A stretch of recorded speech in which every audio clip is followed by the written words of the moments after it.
All right, welcome back. This is track number 3. We are on Come Downstairs and Say Hello by Guster. Sean, you contributed this one. I love that you contributed this one. Tell us about it.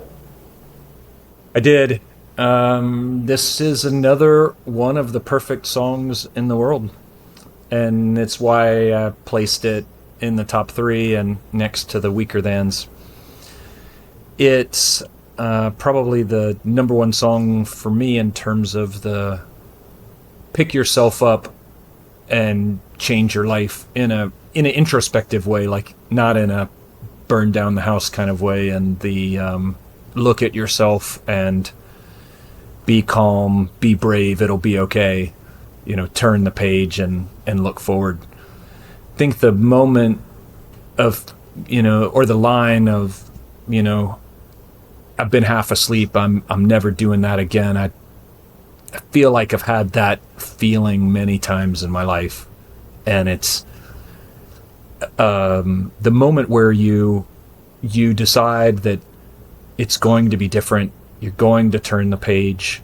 I do think that it's interesting because it leaves the door open a little bit, because he says tomorrow is going to start in a new direction. It's not right now, it's tomorrow.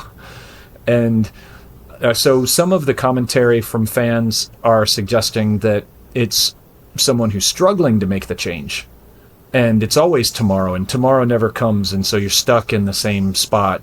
But I think I choose to see it a little differently, that it is a song that captures that moment where you decide, that's enough, I'm picking myself up, I'm changing the narrative, and I'm never doing that again. And I think they made the song in a wonderful way, because the tempo change ends up being emblematic of the transformation from this sort of quiet, introspective, I'm not where I want to be. And even the references to Wizard of Oz and Dark Side of the Moon makes me think of, disengagement and being inward and feeling, alone or without people that understand you or what you're going through. But then it changes into this transformation, and the voices call from the yellow room to come downstairs and say hello. So it's an invitation from people who love you to re-engage.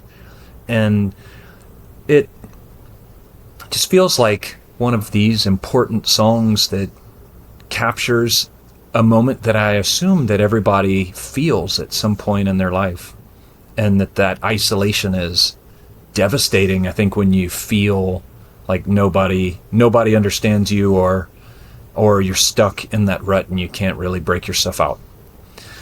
So what I did was I included a live performance in the video. So if you watch it on YouTube, what you'll see is a live performance.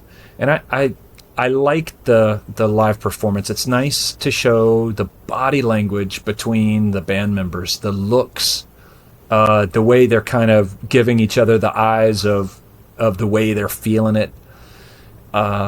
It's also, I think, important for people that don't know Guster very well to see the way Brian shreds the congas in his percussion kit, and it sounds like he's playing a drum kit and a hand kit all at the same time. But I think it's fun to see the way that comes together, and see the way he makes it a whole body experience to deliver the music that he does. And then Adam changes instruments in the transition, which is slick. And then Ryan, this is not an easy song to sing. One, because I never sound any good when I try to sing it. But also I've heard them play this live many times, and you can just tell how deeply inward he has to go to sing this song well.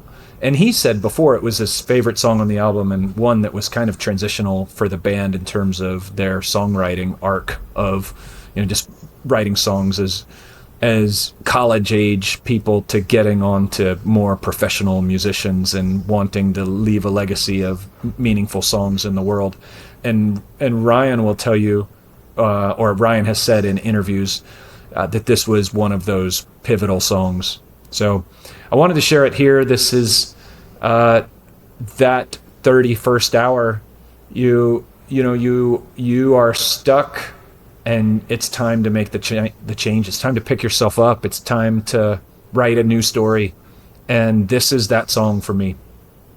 So, Brett, I want to see, you gave us the theme, and this is kind of what popped for me. And so I'm interested to hear your reaction. And then, of course, I know you both know Guster, and you know this song also. So I'm interested to start with you and see what you think.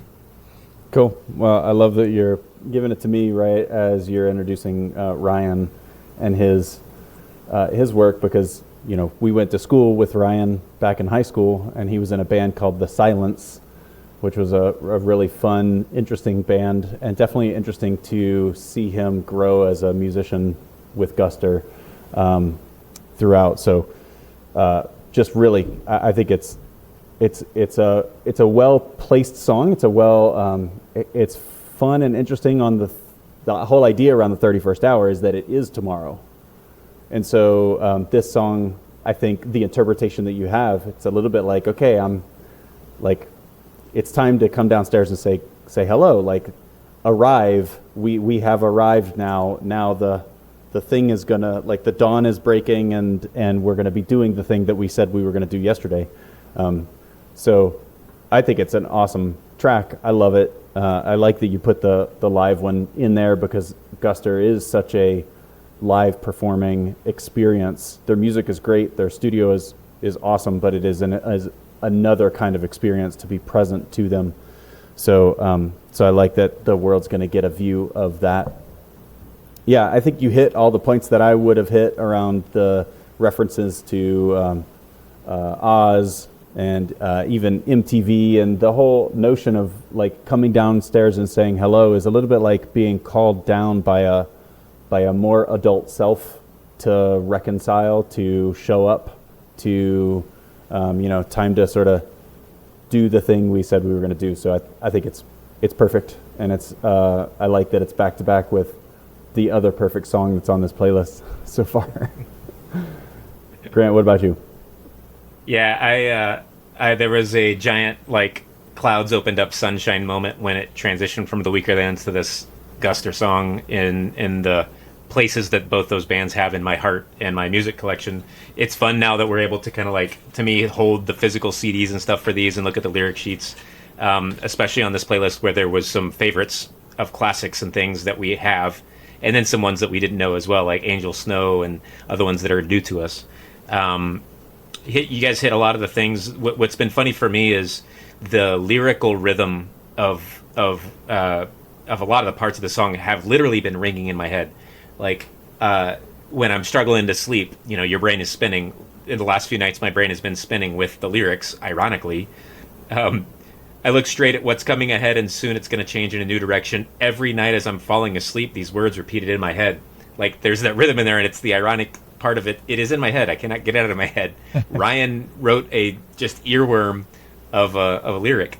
I also just think the musicality of this too, Sean. I'm glad you recognized or mentioned kind of the expansiveness of this band beyond. And this was after their Lost and Gone Forever album, which was really kind of defined a bit of college to me. A lot of me and my friends would go see Guster a couple times in Denver over the course of my time there. And then after graduation in 2003, or 2001, this album comes out in 2003 as kind of the next chapter of Guster. And obviously there's been a lot of chapters since then, but you felt that maturity growing, as well as this composition, these multiple chapters. Really glad you put the live performance too of the Guster on Ice video. And I thought it was an artful way that they made the video of, like, when Adam is stepping away to change guitars, how it's like slow motion and he's grabbing the guitar and then he pulls it up and he's playing something different. The focus, you even mentioned, like, how they're talking to each other with their own body language. I loved that. You really immerse yourself in what it means to be this band that's fairly sparse, but yet pulling out this giant sound. The other part I loved about the video was the reflection of the audience connecting to the music, both body language moving smiles, looking at each other like that's the moment. Like that's the Guster moment. Like Guster shows were full of all these moments. They were nothing else. There really were nothing else like that. And it was a really special time for me because the community I had in college was around some of this, taking friends to see Guster. That was really probably one of the most exciting, some of the memories that I've had. And on my birthday today, some of those friends reaching out. So the irony of connecting back with them about this is kind of not lost on me. The last thing I'll say is the other thing that I was listening to that I couldn't quite place till today was like the synth at the end of the song. Just reminds me like Joy Division, Level Tear Us Apart, like just that kind of high pitch, but it just is so delicately placed in there. They did a really great job on this song, and I agree it's up there in like a perfect song kind of category. So thanks for adding Guster once again. Lastly, play. The last time we had a Guster song on was episode 3, where we did not have the YouTube opportunity to see Brian losing his fingers on the congas. So now you get to see it on YouTube. So happy to have the new format in that way. Good connection. Yeah, that's a good call. Yeah. Well, Guster, I'm happy to know the place of this band in your world. It's it's one of those bands, and it belongs on this playlist. I'm happy to share it in that way. So, Brett, nothing else to add. Ready to give it a spin? All right, cool. Well, here it is. This is Come Downstairs and Say Hello by Guster off their 2003 album, Keep It Together.